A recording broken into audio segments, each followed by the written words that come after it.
All right, everybody. So I am here today with Sonja from Rochester Women in Cannabis and the host and founder of the Women+Weed Conference. And it's the second annual year that she is hosting it. And her second time on the podcast at that. So I'm absolutely, stoked to have her here today. So, Sonja, I'm just gonna first ask you a couple of questions just because I had a couple of things I wanted to know. Of course. So, how do you feel like the market, whether we're talking legal, whether we're talking black market, how do you feel like that's changed since you were here last? Because it's been almost a year, I feel like, right? I feel like it's taken, and I don't think it's really gone anywhere. I feel like it's at a standstill in a way, and people are just confused on what to do, other than just sell bud, but just confused in a sense of how everything's going legally, because I know if you're in the black market, gray market, you're still paying attention to what's going on legally. Yep. And I think people are just very confused and just stuck, and people want to move forward, but no one really knows what the fuck is going on or what to do. Right. Honestly, the OCM, I feel like they're taking our comments and shit because they truly, honestly don't know what to do. Right. I know, and I definitely will agree with you there. But then at the same time, we don't really, other than what we do as legacy, dealers, growers, or whatever, other than what we do as it is, we don't really know what to do on the legal side. Yeah. So that's where I feel like we need each other in that sense. But like I said, we're stuck. Yeah. I'm glad that you and I share that same sentiment, because I feel and as somebody who only cultivates for personal use, I definitely feel like everybody who wants to be on just a legal whether it's going to a dispensary and getting their flower in there, what have you, nobody knows what to do right now because it's all such a foreign subject in the state of New York. And I feel like a lot of people look to other states for guidance and oh, well, how are they doing it over here? But the thing is that those same rules are not always going to apply. Everyone is failing in legal cannabis. Exactly. It doesn't matter what fucking state you're in, New York, California, fucking Colorado. It doesn't matter what state you're in. They're all failing with legal cannabis. If you look at the profit margins. It's really fucking sad, because it's not something we should be failing with. No. It's literally you're selling bud. It's not it's not rocket science. If you can sell fruit and vegetables in the store, you can sell cannabis. You know Absolutely. what I'm saying? That's how I feel about it, and it's not that hard. No, I totally agree. The same amount of people that consume cannabis consume other shit too, just like in the grocery store, Exactly. So there's no difference to it. It's just, I don't know why it's so complicated. I don't understand it, and I never will. No, and I totally, and that's, I think at a certain point with, looking at the profit margins for, legal dispensaries and states that have had it established for quite some time, and then compare, and I'm just looking, I'm like... I know. Yikes. This is it. I know. When you bring up the topic of, legalization and everything, it's just... people just run in circles around the whole thing, I feel like. It's just... And then it leaves the people that, I feel like truly, are in the community. I think, like you said, it leaves them at that standstill moment where they're like, what do I do?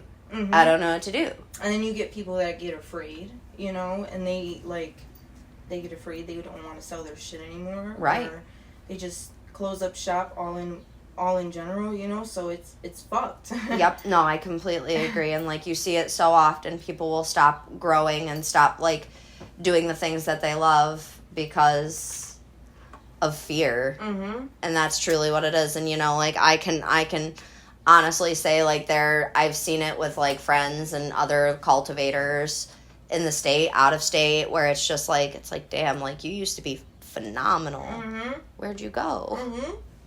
And they're I can't anymore. It's not worth the risk. I know. And I'm just my heart breaks for you because I know how much time and passion and care goes into that, and then to just hang it up. Money too.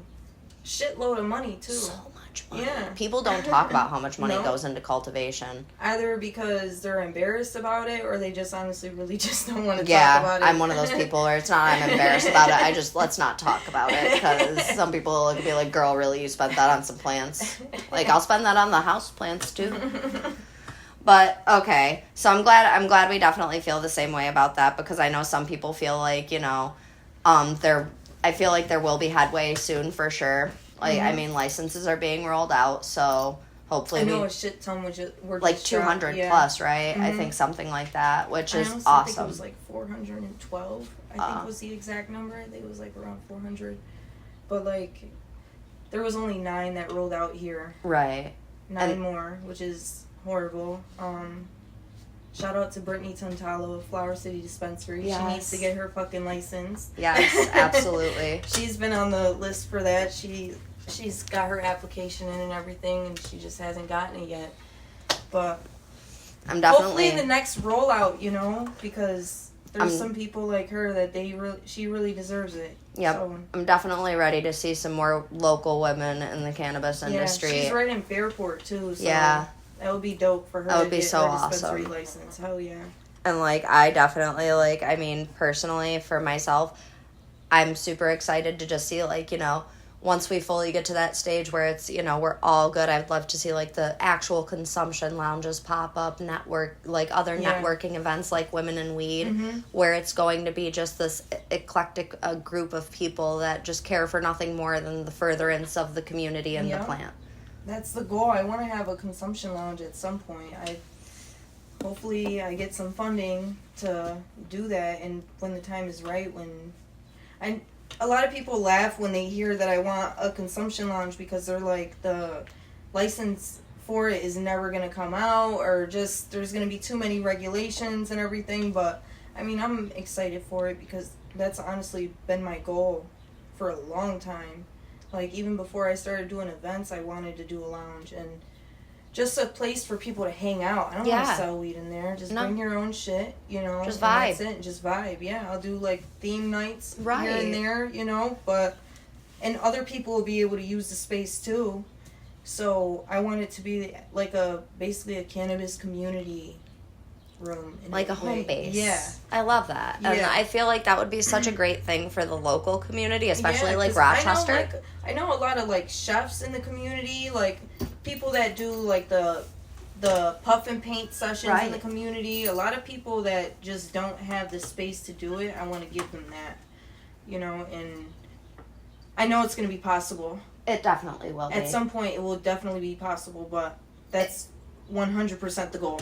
I totally support and believe in you for that goal, because I've seen you do so much. I mean, from the first Women+Weed conference. I've jumped around in different spots, but I've always kept like the goal in mind, and like the movement and what I'm doing. I've always kept that going, like that same thing. It hasn't changed at all, you know. Only thing that's changed is the fucking venue. Yep. You know, so.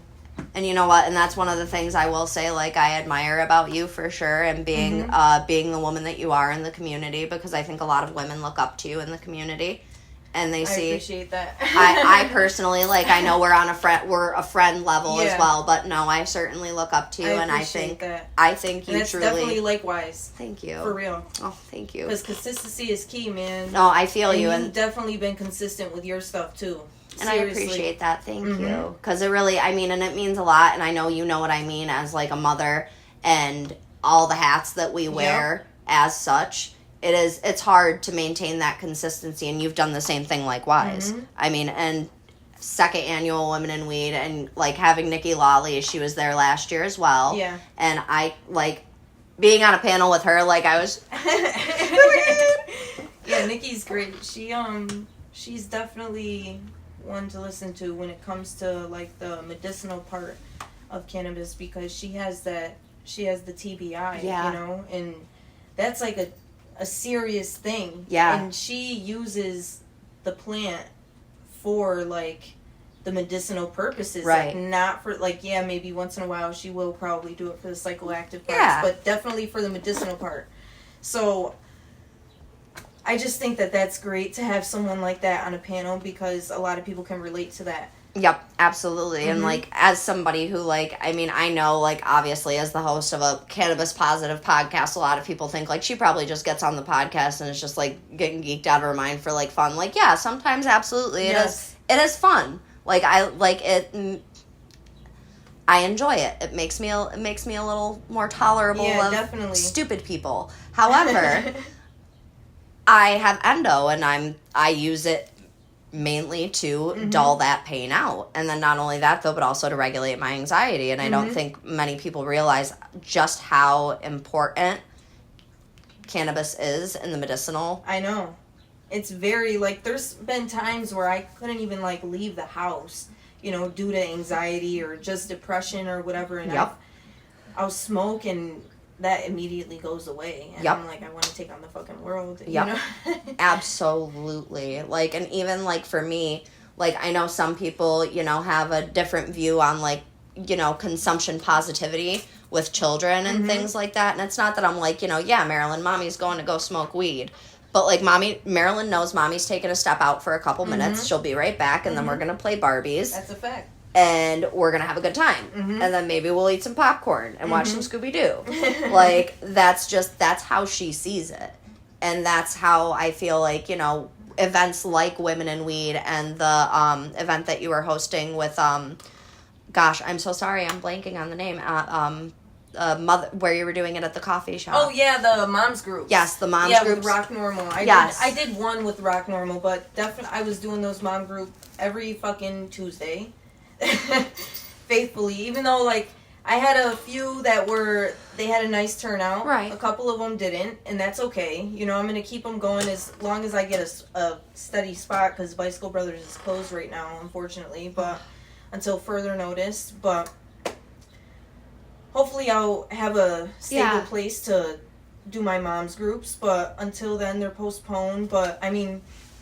No, and it's a great thing to do, to get that conversation going, to end that stigma around it, moms consuming and using it in their day-to-day lives to not only just be able to tolerate the world, but it's an ease on parenting, I guess, for some people. Like, I know it definitely is for me. I agree.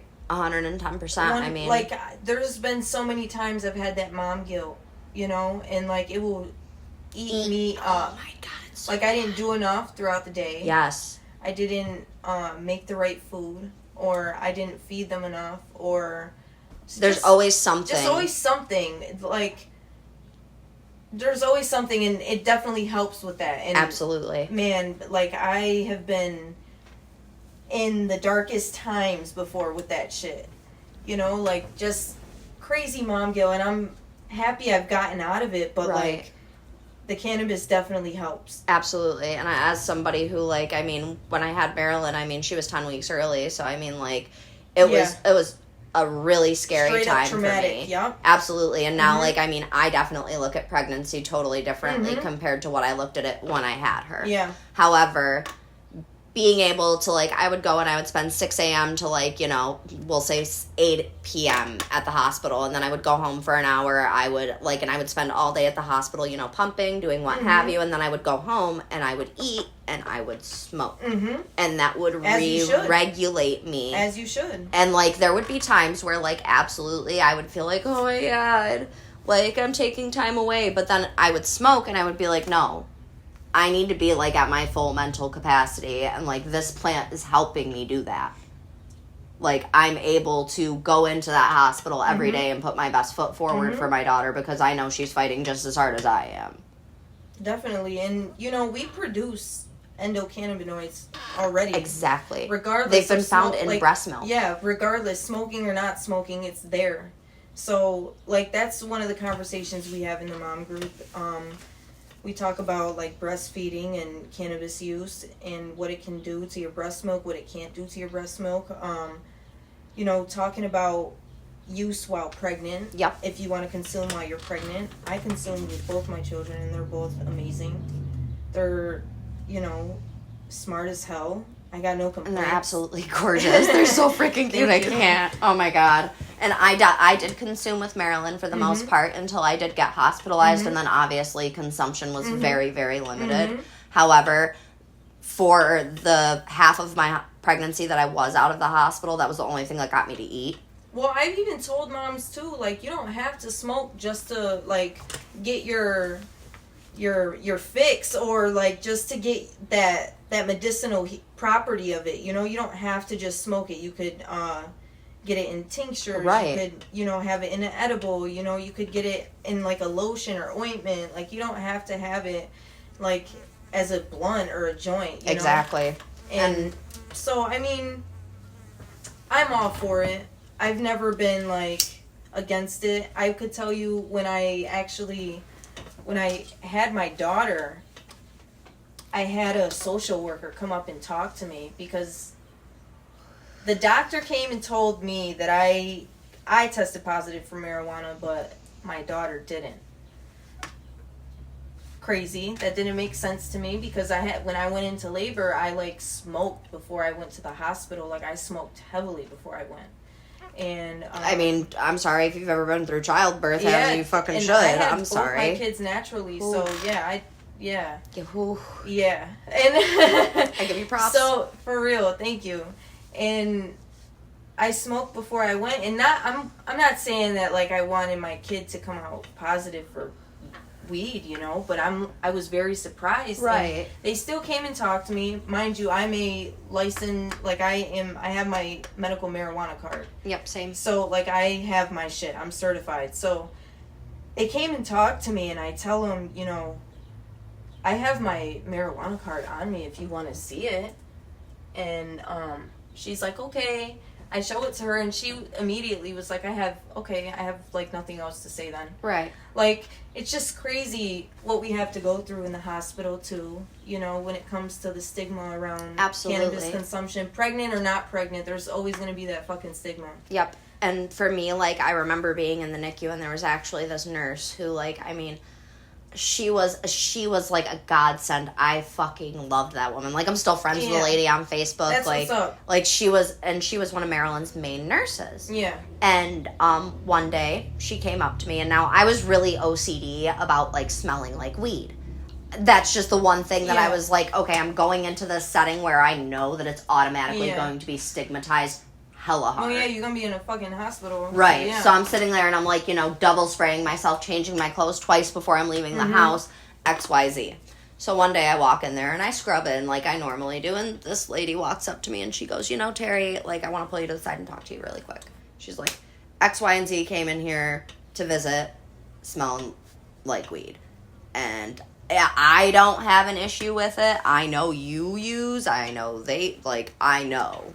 However, other people in this hospital will. Mm-hmm.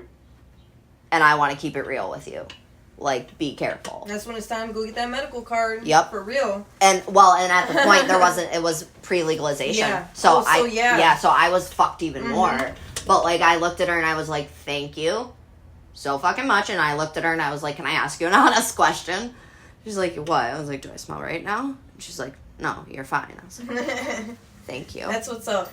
But, like, there are exceptions, most certainly, but they're very, very, very, very, very rare. Mm-hmm. You will not run into a situation like that all the time, especially being, whether you're a young mother, whether you're a repeat mother, no matter how many kids you have. There was a girl in New York City. She had CPS get involved with one of her, she gave birth and CPS got involved, and they actually took the kid from her over weed.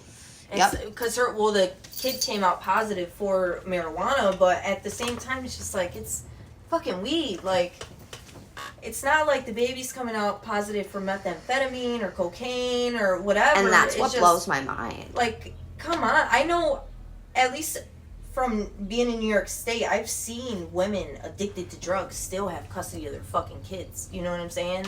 And that's just crazy to me. You see it so often.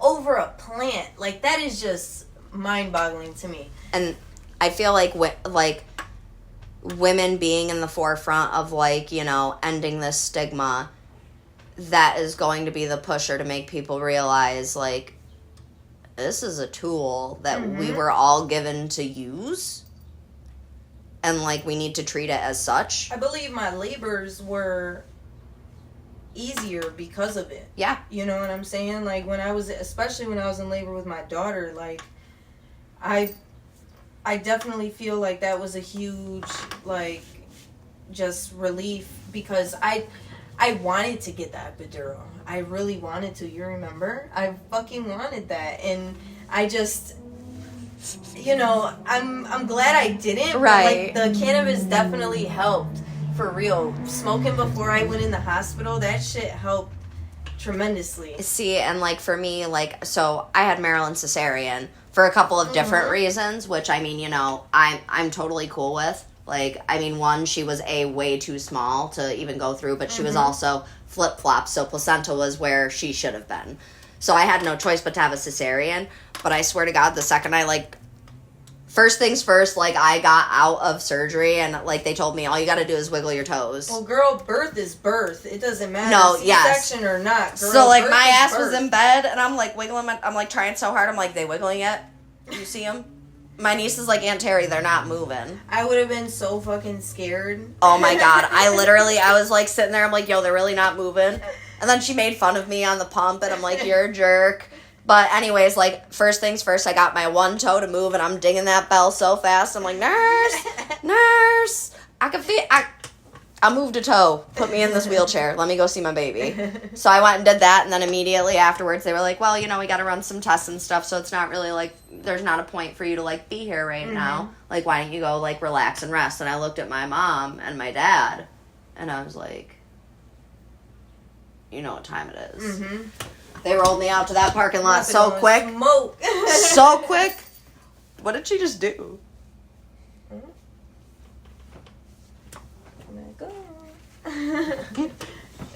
Oh, Lilo. Oh, little kitty cat. She's like, I didn't get any attention. She's trying to catch the little... Probably. fly. That makes sense. Oh, my cats do the same thing. Oh my God, she has broken so many things. Yeah, my cats too. They get into a lot of shit. At least I know my cat's not the only one that likes to break things. We had this conversation at work today too. Like, one of my coworkers was telling me about how, like, his cat likes to knock over full glasses of water, like, off the counter, and I'm just like, yo. I'm thankful Lilo doesn't do that. Cats are assholes, man. Yeah, and then I don't know why I always get them as pets. Like, maybe it's like, I feel like it's like maybe because I'm kind of an asshole too. It's like, it makes sense. Yeah, I've always had cats as pets. Same. Since I was a kid. But all right. See, and I take care of mine, thankfully. So. See, and like Lilo, she's so like she is so like aggressive as soon as people come over. She's just like, yeah. She's like, you're new, or like if you're not, she's like, I remember you. You give the good pets. Come here. So I, for one, am super excited for a number of reasons about Women in Weed. Like, obviously being on the panel is super huge, so, like, thank you for inviting me. I can't wait to be amongst like-minded women. I'm super excited.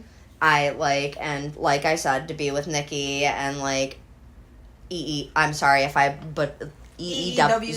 Thank you. Entertaining and Elevating with Cannabis. Yes. They're one of the sponsors for August 6th. They're great. Brandy and Precious. They're dope. They're like a hospitality brand. Like, they do a bud and breakfast in Philly. I think they're going to be doing one here at some point. I'm not sure, but it's like, you know how Airbnb is? Yeah. That type of thing. Okay. So, and I think they, like, cater to, like, your smoke needs, too. I might be wrong, I don't know, but I think I've seen pictures where, like, they have, like, rolling trays and, like, bongs and shit. I think I did, for you. and I think you're right, because I did do a little research, and obviously. It's a nice setup, too. Like, it's very nice, really pretty. nicely decorated. They do it all themselves. Right, and me and my man were actually, like, talking about, like, taking a little vacation, and I put that as, like, one of our little, like, possible spots, because we obviously want to be somewhere where we're able to consume. Yeah. But, like, I'm, like, looking at that and, like, being also somebody who worked in the hospitality industry for a long time. Like, I worked with the Marriott. Like, I love seeing that, and then seeing, like, the crossover of my my favorite thing in the whole world. Yeah, Precious, she's great at catering to people when it comes to that kind of stuff. Like, she's going to be doing, I think she's going to be doing, like, some stuff for the grazing table at Women in Weed. So it's going to be really nice. She's really good at setting shit up like that. Like a nice tableware. She has just such a nice aesthetic. Yeah. Like, she really does. Yeah. Like, I love that. Yeah, they're great. They got their walk-in run coming this weekend. I saw that, too. Is it this weekend, the 29th? Yes. This Saturday. Yep, the 29th is their walk-in run. It's for cannabis research. Right. Yep. Unfortunately, I will be working, so I won't be able to attend, unfortunately. I'm supposed to be doing a hydration station, so yeah, hopefully that turns out good. I've never done something like that before, so we're going to see. I got my money on you. You'll be fine. We're going to see. You got this. There's a bunch of other brands involved, too, like Nilo Premium from here. They're one of my sponsors, too. He's cool. Oh my gosh. I'm so, like, it's so exciting. And especially to hear all of the things that you're doing. I mean, not only for yourself, because I just love seeing other women shine in this community and just, like, really, truly finding, like, their calling, their place. And, like, you already had a very clear sense of that from the first time I met you. But I feel like even more so, you've just, like, you've really, like, you found it and you're like, oh, yeah. This is mine. I got my hand wrapped around it. Well, originally I had the idea of doing, like, women in cannabis, like, something women in cannabis related, like, when I first had the idea of it. And so I got online and I just did my research, and I actually found Women and Weed in OKC, Oklahoma City. Like, this woman, she has her own, it's called Dope Women and Weed. It's a brand out in Oklahoma City, and she does a Women in Weed conference as well, and hopefully I can collaborate with her. I've reached out to her a couple times. We've conversated here and there. Hopefully in the future we can collaborate, because just to know that there's something else like this going on. Yes. As big as how, like, I wish to see mine, you know, it's just, I can't believe it. Like, and it's such a good thing to see so many women just getting together for one thing. And I feel like just a positive thing, too. Yes. Like, and it's not like, and none of us, I feel like one thing we all truly have in common, other than obviously the fact that we all truly have, like, a love and a passion for this plant, is that we all have a love and a passion for, like, seeing each other thrive. Mm-hmm. Seeing each other building prosper. A sisterhood and building a community. That's what I'm trying to do. And that's what I feel like I am doing. You are.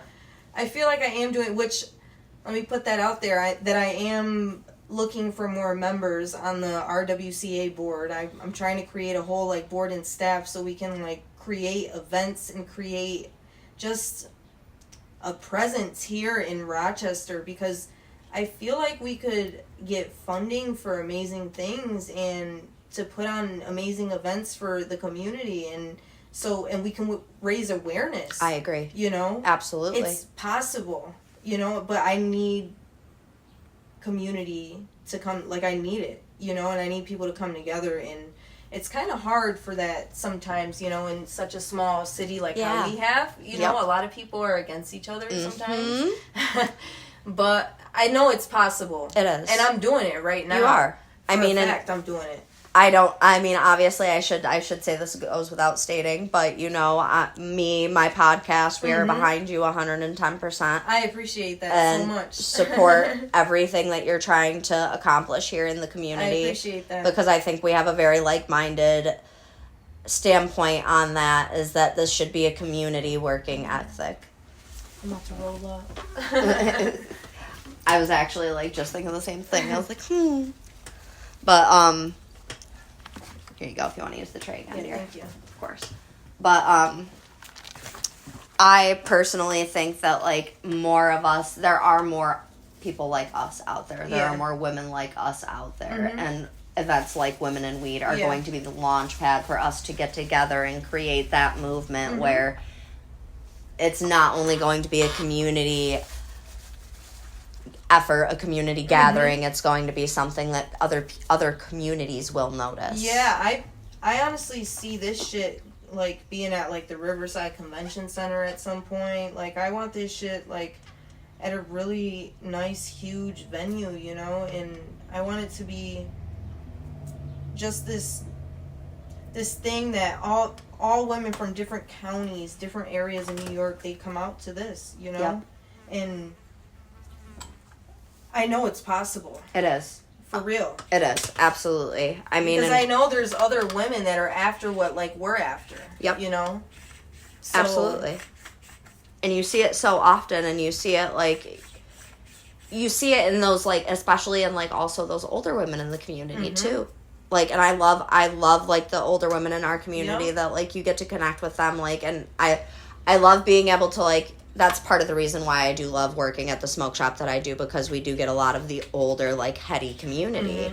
And, like, I love that because they are so happy that they can even come into a store and say bong. They don't have to say water pipe anymore. Yeah, that's crazy. Like, like, I literally had a lady come up to me once and she's like, can I buy a bong? And I'm like... Of course you can, sweetheart. Let me show you my favorite. And, like, I love that. And then being able to talk with them about what it was when they were younger versus what it is for them now. And, like, getting back into, like, and, you know, showing them the ropes on, like, a bunch of different new things that they did not have access to because it wasn't a thing in their point in time. Thank you. You're welcome. I figured that's what you were looking for. But I want to tap into, like, the senior community in a way, like, just because I've noticed, like, for one, my dad, he doesn't really consume like that, but he needed something for insomnia, and he started getting some gummies, and he's, you know, in his 50s, in his mid-50s, and, like, I know he never would have thought he would see cannabis be legal. Same with my mother. Like, he was so against it, and just to hear that he's willing to try it just for the medicinal part of it, you know? Absolutely. To get some sleep. Absolutely. And because he's not retired yet, he's still working. He works very fucking hard. So, like, I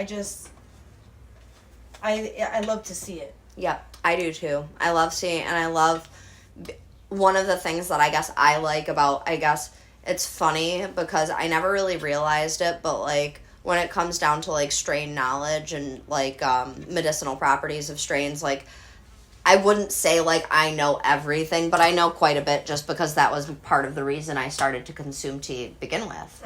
So, like, you know, it's nice for me to be able to, like, you know, talk to those older heads in the community and be like, and they're like, oh, well, I need something for sleep, or I need something for this. And I'm like, oh, well, when you go to the dispensary next, try XYZ. And then they come back and they're like, you were right. And I'm like, that's awesome. I'm so glad to hear that. I'm glad you finally got some sleep. Or you finally got that load of laundry done that was staring at you for like 4 months. I actually had a friend of mine, she's someone that I know. She had some legal issue but she also uses cannabis for medicinal stuff too. Yep. But she had a legal issue going on, and I helped her get a medical card. I love that. Yeah, and that's just, like, being able to help someone do that, like, they didn't think that would be, like, an option, you know? And that's an option when you're going through something legal, too. If you're consuming, go and get a fucking medical card. It's Cover your ass. Like, when I got mine, what did we pay? I paid, like, $250. I think, and this was like 3-4 years ago. And that's not even bad. Now it's $150, that's which is nothing.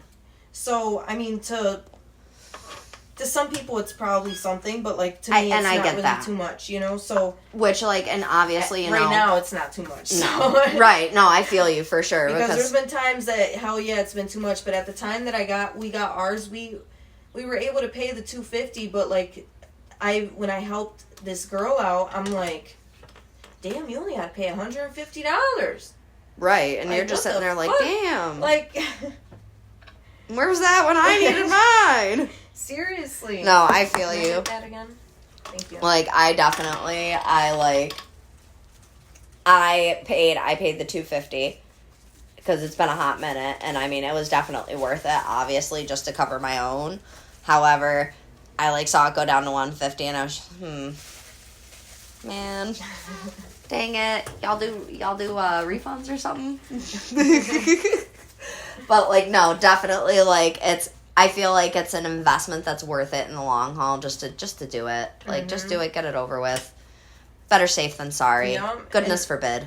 I like having it too, because, like, what if what if I was, like, smoking in my car or something, and, like, I got fucking police on my ass, you know? Yep.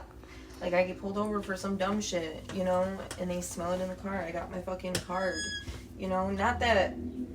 I feel like it's a buffer, in a way. Like, it's good to have. Yes. It's just good to have. And I feel like sometimes when you hit them with it, they're like, oh... It's a little more like, oh, okay, like... All right. You know, like... Yeah. They're kind of like, all right, Yeah. I guess. Like, it is what it is. And they kind of just go on their merry way. Yeah. And that's it. So I like having it.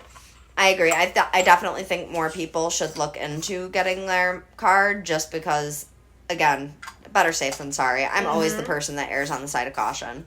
See, the thing about it for me is I want to be able to get my medicine with my fucking insurance card. That too.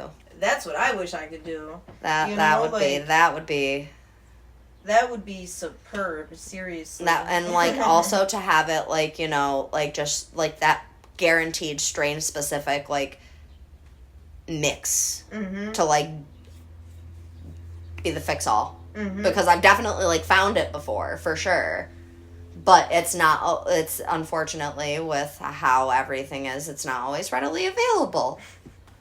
And then I kind of have to, like, you know, mix some shit up and make it work. And, you know, I mean, I obviously still get the job done. And I still medicate. And I'm still I am much happier smoking cannabis as my medicine than I ever would be taking any type of opioid, any type of mood stabilizer, what have you. Yep, I am a recovering opioid addict. So I agree 100%. Fucking 100%. And like seriously. And I feel like and seeing so many like the opioid, it's such a crisis. It's nasty now. It's not even so fucking bad. It's not even. It's awful. I don't even think it's fentanyl anymore. No. It's xylazine. That's what it's called. And it like eats at your skin. It my God. You're, like, on the street, fucking... I've seen, like, videos of people on the street literally knock the fuck out, like, halfway. And that's, like, bent over halfway, knock the fuck out. That's just, like, I just... As somebody who comes from a family that's, like addiction prone, like, I sit there and I'm, like... I see those people and it just breaks my heart. Yeah, that shit is sad. And then I just think about the opioid, like, and just what it has blown up into and how cannabis could change all of that. When I was in Denver a few years ago, weed is legal there, you know? It's fucking legal. And when I got there, I just couldn't believe the amount of addicts that I was seeing. Yeah. Like, it's like how it is here. Denver is named one of the cleanest cities, and that shit was not what you were expecting. No, like, it was actually really sad. I couldn't believe it. I thought, like, seeing all those dispensaries, you would see less addicts on the street, you know, because it's cannabis. But you got to remember, too, these states are making it so hard for people to get it. Yep. So, like, right now, we have, for us... It's not like we really have. I know you're not getting your bud from a dispensary. Nope. I'm not. Let's just keep it up. You know what I'm saying? Like, because we don't fucking have any here. No. Like, and if the medical dispensaries here, their shit is trash, and it has, like, either mold on it or it's fucking $70 for a fucking eighth. It's as somebody who smokes for medicinal purposes and then on the other occasions smokes mainly for flavor and like just the enjoyment, because like I do truly feel like the plant itself not only is like a medicine, but it's also as a grower, it's an art form. Yeah. And like I love being able to smoke, like for example, this stupid bubbler that I bought the other day. I couldn't help myself. But I got this gumbo from one of my sponsors, and like literally it's phenomenal out of it because it's just that water filtration and those terps specifically. I was just like, wow, like this is one of those flowers I smoke specifically for taste. Yeah. Man. Well, you just had a whole accident, little girl. Oh. She just really stepped on the tray. I came with her. I'm sorry. She's a weed kitty. She's a pothead for sure. She definitely like tried to get into edibles once, and like thankfully I caught her. But like every once in a while I will get her CBD treats, and she loves them. She loves the CBD treats, especially the ones from Hatters. Oh my god, she like gobbles them up like it's nothing. But I definitely feel like events like Women in Weed are working towards a positive end goal of ending that stigma for all of us women, everyone in general, and just truly being a place for the community to gather and seeing it flourish and seeing it come to fruition for you a second year in a row, and having the sponsors that you do and having it at the location you do, which I did. I'm nosy. I went and like looked. You did? I did. Of course I did. No, that's good. I'm nosy. I like to know did. things. I want people to, because I want people to know what they're getting themselves into. No, and like I'm one of those people where like I absolutely like I like to know a lot of things. And listen, the neighborhood, like we're both from the city of Rochester. The neighborhood is not like superb, but like that fucking location, perfect. It's beautiful. I love it. I think it's so cute. The actual building, like I told the owner himself, I'm like, dude, you got a fucking slice of heaven, a little pot of gold right here on fucking Arnett Boulevard. Get out of here. Like, Stop it. Like, seriously. No, I feel you, because when I went and looked at the location, it's a great spot. I love it. Like, I was looking at the Google images, and then I was looking at other stuff. I'm like, oh, this is nice. This is cute. I like this. Dude, this is that different. Location was so like just different for me, because I couldn't find any fucking venue for this event at all. Couldn't find shit.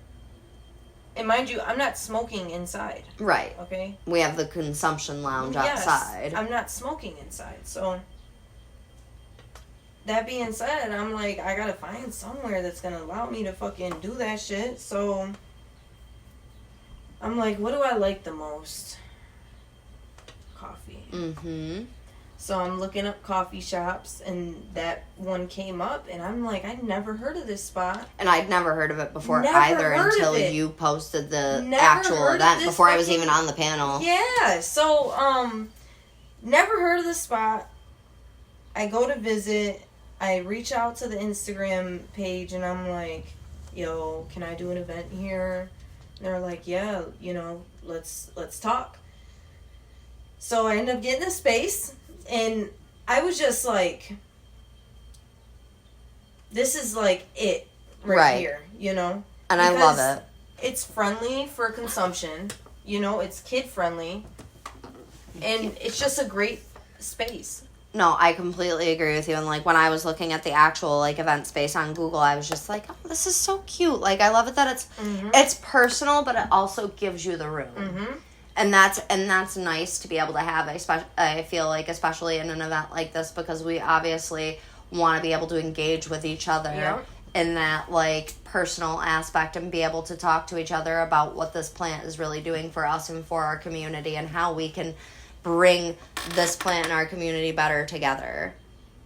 So I'm like, the event location itself is so freaking cute. I love it. Like the little mural.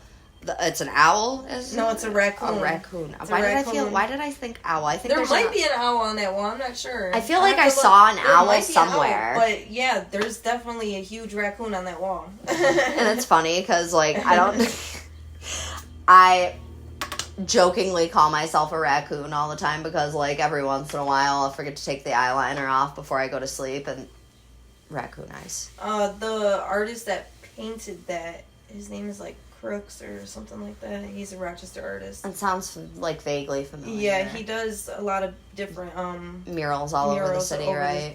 All over, at different smoke shops, at different stores and shit. I will say, like, the mural caught my eye. Like, I was like, that's pretty. Yeah, I like it a lot. I hope to keep doing events there. Mm-hmm. Not Women in Weed, I hope to outgrow that place. Of course. Yeah. But, like, the smaller events that I want to do, like, I want to do, like, a like a strain tasting. Yes. I think that would be so fun. And if someone comes out with a fucking strain tasting, you know where the fuck you got it from. That's a fact. Oh my god, no. But I love that. That would be so fun, and I feel like not a lot of events like that obviously exist here. So I here. want to do, like, shit like that. Like, cool shit. Like, and I was thinking for something like that, like it would be like the Roaring 20s, like, theme. Yeah. Oh my god, like Great Gatsby. Yeah, like something like that. Yes. Yeah. I'm as you know, I'm an English nerd. Yeah. I'm down for that shit. You need any help, let me know. I got you. Like, and also as somebody who, like, definitely smokes for, like, flavor, like, strain specificity is, like, super important to me. Like, I live for that shit. Like, it's kind of funny every once in a while when I do go, like, shopping for flour. Like that, I would do, like, it would be a ticketed event, not free tickets. No. I wouldn't do something like that for free. I would do something like that, nothing over $60. It would be worth it. Because you would get dinner, too. I would make sure you get dinner, too, you know. And that would be... Not even dinner. Refreshments. Yeah, just, like, hors d'oeuvres and shit. Because not a lot of people, like, eating heavy shit after they smoke. Yep, I'm the same way. Sometimes I will, don't get me wrong, when I'm at home chilling watching a movie or something, but when I'm out, I don't want to eat something heavy because I get fucking stoned and then I want to sleep. Yep, and then I'm just like, I definitely get the itis. You know, so... Yep, because that was definitely me last night because we smoked, ate Chinese, watched Transformers, and then I was like, oh, I gotta get up and change the laundry. Yeah. I don't want to do that. I would do something like that, like hors d'oeuvres and shit, and I don't know, just something cute. But I'm definitely into doing like more that. Events. And I love that. Smaller scale. But Women in Weed is like my golden goose right now. I gotta stick with it. It's gonna be happening every year. I can't let it fade away because I'm the only one that's doing it. Yep. And I think I speak for myself. At least here right now. For right here. Yeah. In Rochester. There definitely are other women who are doing it. Trying to create community at least, you know? Right. Like there's brands that are, don't get me wrong, they are creating community and it's just, they're not trying to go legal, man. And that's the hard part about it. Like, and I know it sucks. Like, and I'm not talking about like opening up a fucking dispensary and shit. I'm talking about getting your shit on like a dispensary shelf. Yeah. Like if you're a grower or a dealer or something like that, if you know how to package shit, you know, or something, like get a job in manufacturing, have your own manufacturing company that, you know, manufactures to certain dispensaries or whatever. There's you know? a million and one ways to be in this community. Yes, so I just, like, there's so many different ways to go about it. There's no excuse. Yep. I know growers that have started their own associations. Mm-hmm. And that's their legal shit that they're doing. They might grow and do whatever they do on the side. But they have started, like, associations and created community with that. Yep. So that's what I'm doing right now. And that's what I love about, Rochester Women and Cannabis. Like, first of all, and that was also part of the reason why I started the podcast, because as much as I knew that I love growing and I love cultivation, that's strictly for funsies. Mm-hmm. I'm not growing on a commercial size scale, and I'm also not growing to go sell at dispensaries at any capacity, even if they were a thing here right now. I created the podcast because I knew that there was a place, there was a void in the community for voices to be able to be heard and to be able to, like, have that platform to speak on. Seriously, you're literally the only cannabis podcast that I know ran by a woman. You know, like, there's a couple other ones in the area. Yes. But you're the only, like, female cannabis podcast in fucking Monroe County. If there is another one, fucking reach out to me. Make yourself known. Cool. Make yourself known. Make yourself known. We want collabs. Yes, we're exactly. all for it. We're trying to collab, but like, you're the only one, so I'm like, I gotta get you on the fucking panel. And, like, you're interviewing other people, I want you to be heard as well. You know what I'm saying? And as I know I've already said it 1,000,000,001 times, but I'm, like, grateful for the opportunity in 1,000,001 ways, obviously, because being among like-minded women like myself is already a huge... I was already planning on attending the event regardless. But, I appreciate that. Like, with that being said, though, being able to have that platform not only to communicate with the people that I really want to be able to communicate with, and just mainly not even the other people on the panel, but the community in and of itself, those women that need to hear other women's stories. I'm excited to see all the women that have no idea what the fuck it is. Yep. To walk into this place and see a collective of women there for the same thing. And I think in a we'll positive realize... aspect, though. Like, not in, like, a weird fucking, like, bitchy, like, cunty way. I know. Like, catty, weird shit. And that's like, the thing that I hate. It's a legit fucking collective of women getting together for one thing and one thing only. Right. And that's what to end fucking stigma. And that's like such a huge... I feel like once the stigma is fully, like, I mean, obviously it's never going to be fully disbanded for everyone. I mean, like, maybe one day we'll get there. However, the more that we break that stigma, the better it is just going to be for everybody. Because why is it acceptable for somebody to be like, I'm a wine mom? And, like, be, you know, like, chilling with their kids at the pool, half in the fucking bag. Like, but I go outside really quick and rip a bong and then come back in and play Barbies with my kid, and everybody's like... There was a point in time, all I did was have I was a fucking drunk at a point. Like, aside of using, like, being in recovery from drugs and shit, I was a drunk at a point, too, and I always had a fucking bottle of Hennessy in my hand, like a small bottle of Hennessy, a pint, and all the fucking time, and I had so many people around me all the time, but once I, like, straight up stopped everything I was doing and just stuck to my weed, so many people just disappeared. And it's true. It's like, dude, it's just a fucking plant. It's just a plant. All I do is smoke. Like, what the hell? Like... I noticed how quickly... I mean, it's cool. Right. Do what you gotta do, but I'm gonna do what I'm doing. Like, I'm just gonna keep doing exactly what I'm doing. And I feel like you notice so quickly, like, once you're, like, out and, like, be like, yeah, like, this is... I'm doing this, I'm smoking, that is what it is. Take it or leave it. It is what it is. Like, and I feel like, you know, some people admire that, and then I think sometimes it scares some people. Because that, like, obviously it's been stigmatized for so long and for so many years. Some people don't know how to be honest with their own children. Absolutely. Like, I don't hide it from my kids, but I don't smoke in front of my kids. That's not what I'm saying. But I don't, like, I don't hide the fact that I smoke. Right. You know what I'm saying? Yes. Like, I let my son, which he's about to be 10 this year, I will tell him, like, I'm about to step out for a second. Yep. He knows exactly what the fuck that means. He knows exactly what it means. My daughter, she's only 18 months. She don't know what the hell it means. But when she comes of age, yeah, she will. And they know I step out of the room for a second, and I go outside and I do what I'm fucking doing. You know, I'm smoking. Yep. But yeah, I do not hide it from them. And if my son asks me, I've always told him, like, yeah, it's my medicine. Yep. And this is what I use. Some people take pills for their pain or for their mental illnesses. I choose to use this plant. And that's all. And that's all it needs to be. And I think people don't realize that that's really, truly how simple it needs to be. Like, in Maryland, like, I mean, so she's 7.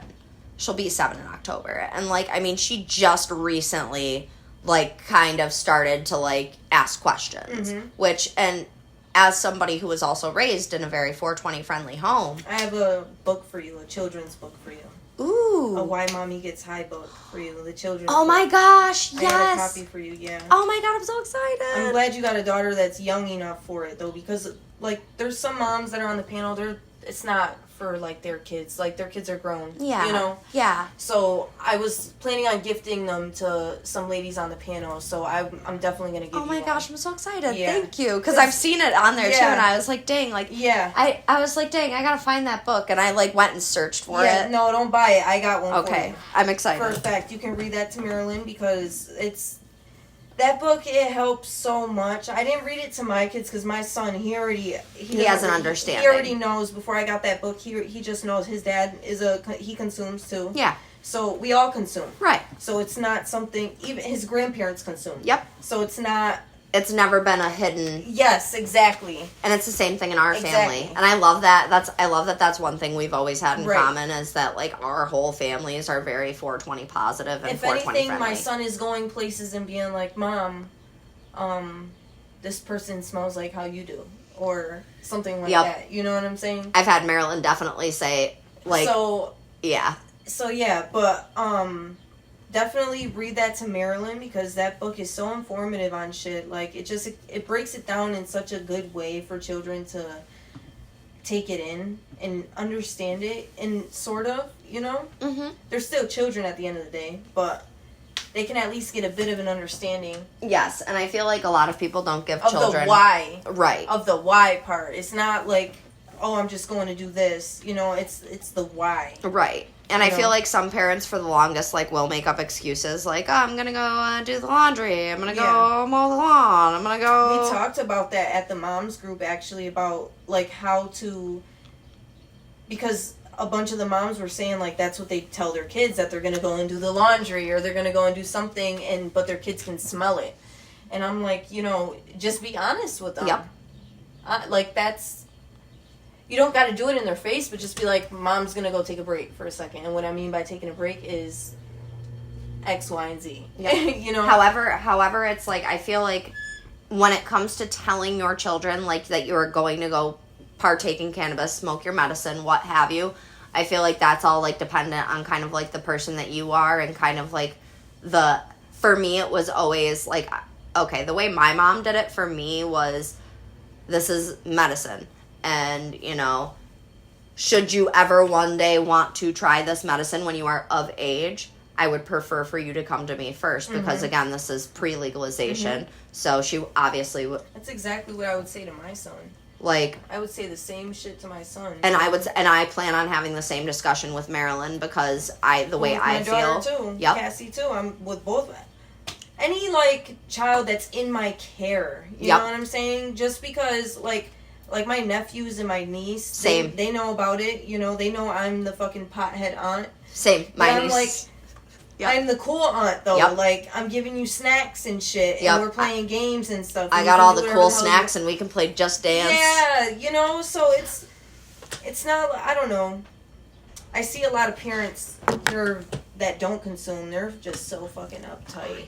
It's like, I wish you would just smoke. I know, just smoke a joint, dude. You know, like, go hit a bowl really Seriously. quick. Like, I guarantee you would want, like, perfect. So, Strong Museum opened up that giant, like, playground thing. I saw that. So, like, obviously, of course, like, I want to go as an adult, like, just to go. I want to take my son but when school starts. Yes. Like, when there's no kids going every fucking day.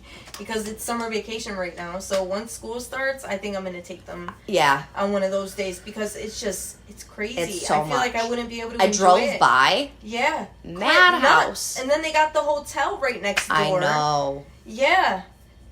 It's like a whole tourist attraction now. I know. Like I feel like they washed it out a little bit. Like, they're trying to turn it into, like a Disney type of thing. Get out of my brain, because I was just thinking the same thing. Like, and this ain't that. This ain't Orlando, honey. Yeah, no, it's not. That shit is a museum. You can dress it up all you want, but it's still... it's legit a museum. But it's a fun place to take the kids. I like it. And it does also have the educational aspects as well. Like, and I mean, like, this past week, obviously, like, I took Marilyn and the older girls to go see the Taylor Swift light show at the planetarium, and, like, even going in there for, like, they have obviously a couple of things, like, on display as you're waiting in the planetarium, and, like, even that was really cool. Like, they had this whole thing you could walk through, and then, of course, my conspiracy theory self, they had a thing about aliens, and I'm just like, aliens, yes, I feel that, and Marilyn's like, Mommy, Are there aliens? I'm like, are there? Dude, I just started fucking watching Stranger Things. Oh my god, I love it. I'm already on like season 3 or 4. I can't remember which season I'm on yet, but I started it like a week or 2 ago, and I've just been binged it. I've been hooked, and it's all about like that alien shit. It's just crazy. See, I love Stranger Things, and that's been one that I've watched since like the beginning. I think like when it first came out. Like, see, I tried to get into it. Like, we watched the first season, but I don't know. It just, they're kids. Yes, that's why. That's what it was. That's the biggest. But recently, I couldn't find shit to watch. I'm like, you know what? I'm about to watch Stranger Things. So I started watching it, and I've been fucking hooked. See, and it's so funny because I'm one of those people that, like, I'm a water sign through and through, so I get, like, when it comes to, like, books, movies, if I really like it, and I will get, like, emotionally attached to said characters. I'm earth sign, so I get it. So, okay, so you feel me. Mm-hmm. So, like, I feel so silly admitting this, but, like, last night we're watching Transformers, and, like, I'm laying at the end of the bed, he's laying at the top of the bed, and, like, something happens, and it's really sad, and I'm just sitting there, like, and he's like, are you crying? I was ready to cry during Stranger Things, too. I'm not even gonna lie. I'm like, damn, yo. One show that on Netflix that definitely hit the tear ducts was 13 Reasons Why. Yeah. That one. That was that show was fucked. It was a hard watch, but I feel like it was definitely, like, a wake-up watch and a worth-it watch. Definitely an eye-opener. For sure. Mm-hmm. For sure. That's like, one thing I love about, like, that kind of stuff. Like, it definitely makes people think. Mm-hmm. Everything has a reaction. Every action has a reaction. Mm-hmm. But, anyways, definitely, I feel like that was, like, a sativa or something, because that definitely hit my brain, and now, now my thoughts are like, go. So, Consumption Lounge, and that's hosted by Weed Maps. Weed Maps. In Flower City Dispensary. They're hooking me up with Weed Maps, and they're supposed to be sending in, like, a bunch of, like, novelty stuff. Okay. Like, the big joints. Oh. Like, that you can take pictures with. I love that. That's so fun. Those grinders, rolling trays that we can use. Perfect. Things like that. And since it's a BYOC event, bring your own cannabis, everybody. Yes, definitely bring your own cannabis. No cannabis sales will be there. Which is, you know, I'm totally okay with that. Yeah. I feel like some people also are totally okay with that. I feel like most people are, honestly. Want safety for people, you know, because it's not legal to sell, you know. At the end of the day. But, like, you know, if you want to, like, if you got, like, a friend, like, go up the fucking street. Yep. You know, just go up the street, do what you got to do off the premises. Yep. Because I want to keep the building owner safe, you know. Absolutely. So, and that's the one thing I will say, like, again, is another thing that I love about your events is that safety is of the utmost importance. Yeah, and I real. feel like it's not something that we lack in this community. The stigma, again, the stigma is fucking horrible. When you hear cannabis, weed, marijuana, whatever you want to call it, when you hear that, you just think of, like, violence. Well, not you or me, but, like, other people. And I just want to end that. So that's why I'm trying to do my events as clean as possible, so I can avoid that, you know? And I think that's something that everybody should and can, and is able to respect. My colleagues within the community are doing the same as well. Like that walk and run I was telling you about by entertaining and elevating. That's like the police, I think they're, like, blocking off, like, streets and shit for that. Right. So people can do, like, the 5K or whatever the hell it is. Because I think it's, like, what is a 5K, like a mile? Yeah, I believe so. I'm not sure. I think you're right. So, yeah, anyway, right. Like, they're going to be doing blocks for the fucking whole walk, and that's for cannabis research. Like, that shit's amazing to me, you know? And I think that's something that I want a lot of my listeners to take note of is that, like, you know, it doesn't necessarily have to be, you know, sales that catch the eye of the people that matter. What really catches the eye of the people that matter and the people that will make it easier for all of us to obtain our medication is the community bond that we all share because of this plant. Mm-hmm. And again, and this is where events like Women in Weed and the events that you're hosting and events that other women in this community are hosting take such a big part in that. Mm-hmm. Because we don't end the stigma unless we're out there in front in the open and being like, yeah, like, this is who we are, this is what we stand for. And everybody needs to realize that we should be given the same amount of decency, privacy, respect as the person who, after a long day of work goes and unwinds with a glass of scotch. That's a fact. And I want, that's the thing, I want, for, my lounge, I want everyone to be able to walk into my lounge, but, what I want really is, people coming off of their, going on, their lunch break from, their high-end job in fucking downtown, come unwind for an hour. Yep. And go back to work or grab a bite to eat, chill, do what you need to do. I want that type of I want people to feel, those type of people feel welcome in this space that we have, because you can feel welcome in it. Yep. I know I do. So I want other people to know that we're very welcoming. Yes. And that's it. And I totally, and as somebody who, maybe it's because I come from, an Italian family, I pride myself on, welcoming people and being a welcoming person and being somebody. I feel you. I'm half Puerto Rican, so I know. Yeah, and being that person that, I know you'll, understand what I mean when I say this, being that person that people can go to and, know is, solid and is, I got you. Mm-hmm. I'm here to help. What do you need? I'm definitely one of those people. I've always been solid from the beginning. Mm-hmm. And that's again, one thing I feel like we for sure click on is that we both are people who pride ourselves on not only showing up for ourselves and being consistent for ourselves, but being consistent for our community and for the people around us as well.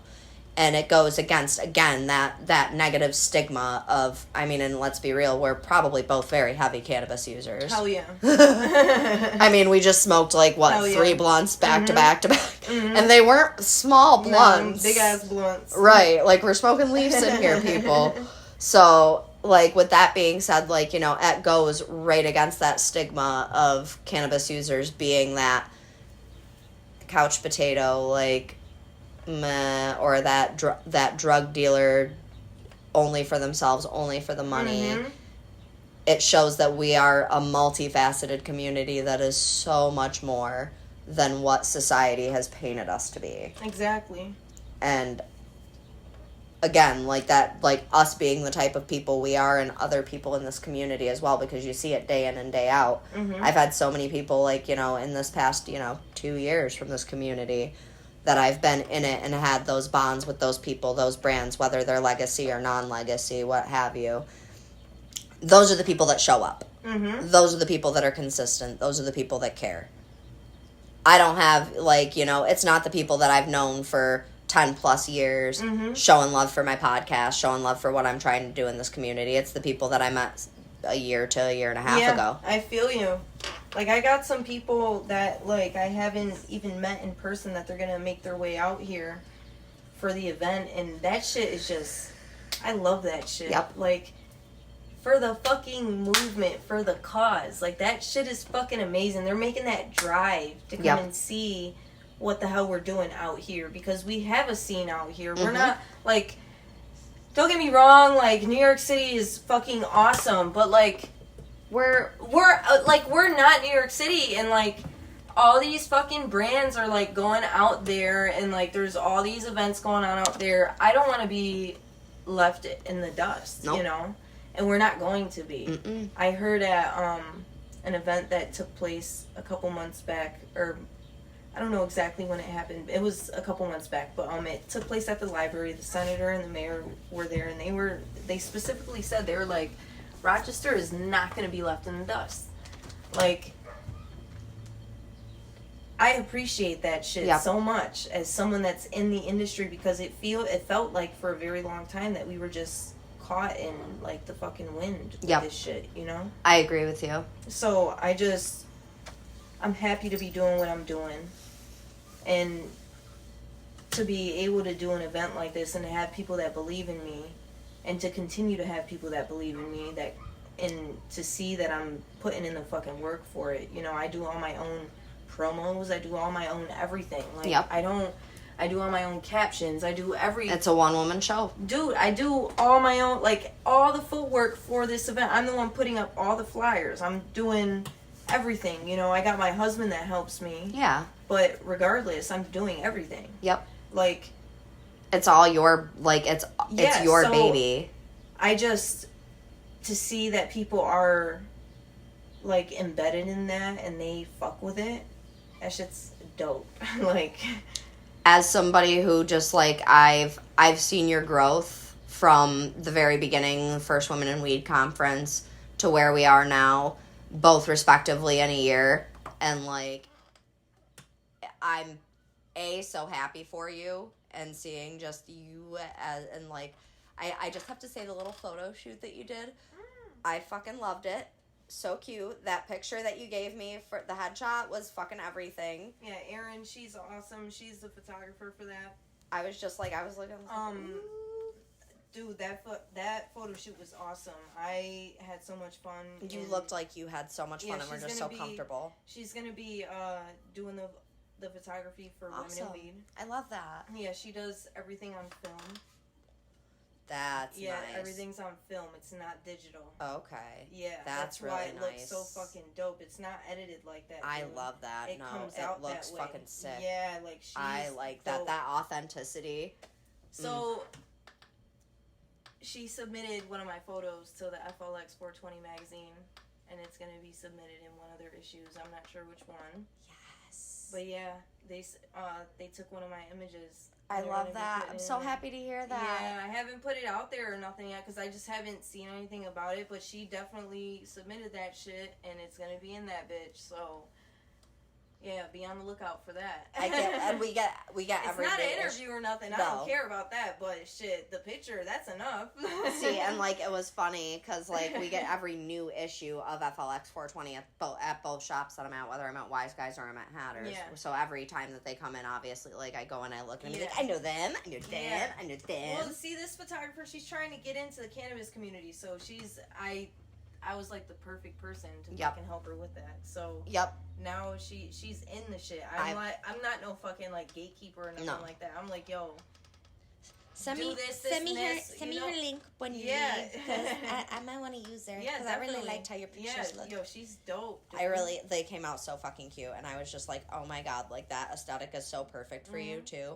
Like I feel like I'm one of those people. She's like my unofficial photographer. Like honestly, like I only, when it comes to photography now, like she's my go-to. See, and I totally like it. And I just love it because it's just so old school to me. Yep. Like that. You don't see it anymore. Yeah. Like, you don't. On that, dude. It's so, I feel like, and it's very much, like I said, like your aesthetic, you know what I mean? Like I feel like you have a very much, like a classic, like a classic beauty about you. Like you are that type. You have that type of face structure where it's like, you know, like you could have been on like 60s film and like you like. Thank you. Girl, just give them props where props are due.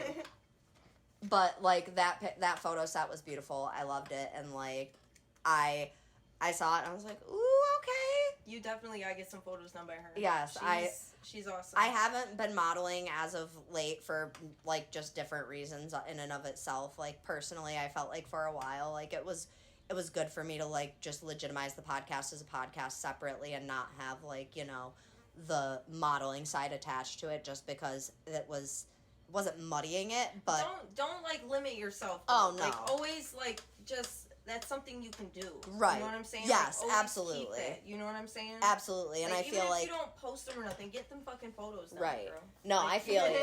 I've been thinking about it lately too, and everybody's like, are you going to be doing any more modeling? I gotta get a shoot done by her so bad. I want to get one done with like me and the kids. And that would be really cute. I want to do like a family like. That would be really cute. I don't know. I want to have like the gaudy like gold hoop earrings and like the gold jewelry and rings and shit. I'm long here for nails. it. Like, I want, like, a I'm here nice, for that. like, fucking Latina aesthetic. Like, I am fucking here for Yeah. that. I love that. Because Yeah. that, like, so much, like, I feel like that. I would love that. That would look so fucking cute for you guys. Yeah. Like, your I whole little definitely- family, like, oh my yeah. god. So cute. Can't even. Yeah. Oh my gosh. So, capping off today's episode, like, I just want to say thank you, Sonja, so much for coming on. Yes. Like, it truly is a pleasure always to have you. Of course, dude. And I definitely feel like I should have you on Way more often, definitely. Like, we need to make this a normal thing. I've been looking into doing some more collab episodes in the future, obviously, and I would love to get, like, a round table type of vibe going. I would love that. Like, I do have, obviously, all the equipment for it. It's just a matter of having the space to host everybody. But I would love that. I would love to, like, do something like that for sure in the future. Just have everybody just come and we can just, talk about the one thing that really, truly bonds us all together other than the fact that we're all badass women in this community. Hell yeah. Because every time I'm with you, it's a vibe. So I just want to say thank you so much for coming on. And thank you for allowing me to be on the panel and asking me to be on. It's an honor. Girl. Yes. I'm super excited for that. So Women in Weed is on. I'm going to let you take this away, Sonja. August 6th from 3 to 8 p.m. at 162 Arnett Boulevard at Bicycle Brothers Coffee. Make sure you stop in and pay homage to all the local cannabis women leaders in the area. I will say that after this episode, or probably even before this episode, I will update the LinkTree to reflect the Eventbrite link, so you guys can go register for the event if you would like to. Definitely register. I would appreciate if people registered for it. It's free regardless, but if you could just register, do that. It takes only a couple of seconds of your time. We really appreciate it. We would love to know all of the beautiful faces that we're hoping to see at the event. I'm so excited to see so many of you guys. I know people have reached out to me personally and have been like, we're coming, I can't wait. Like, actually, a couple from Pennsylvania who actually listens to the podcast is, like, kind of trying to work out coming here. So, wow, yeah, that's nuts. I was like, no way, you guys aren't. No way, don't even. And, like, obviously, like, people from Cuse and stuff like that. I know I have a huge listenership out there as well. I know a few of them are coming. Make sure I have enough fucking chairs. Jeez. I'm just so excited. Take it outside. I mean, I guess that's what the consumption lounge is for. We'll all just hang out in the consumption lounge afterwards. But no, seriously, I am so excited to be a part of this. Again, Women in Weed, August 6th at Bicycle Brothers Coffee, 162 Arnett Boulevard. Thank you, because I'm really bad with numbers today, apparently. I was having this problem all day. But I think that about does it for today's episode. Thank you for having me. Of course. I've been honored with your presence once more, and I'm so happy you came on. Thank you for coming to discuss the event with me. Course. I don't really have any announcements this week. I feel like I've covered all of that this past couple of episodes, so that about does it for me. I've been your hostess with the mostest that always gets the stonedest, so keep blazing, stay amazing, and bye!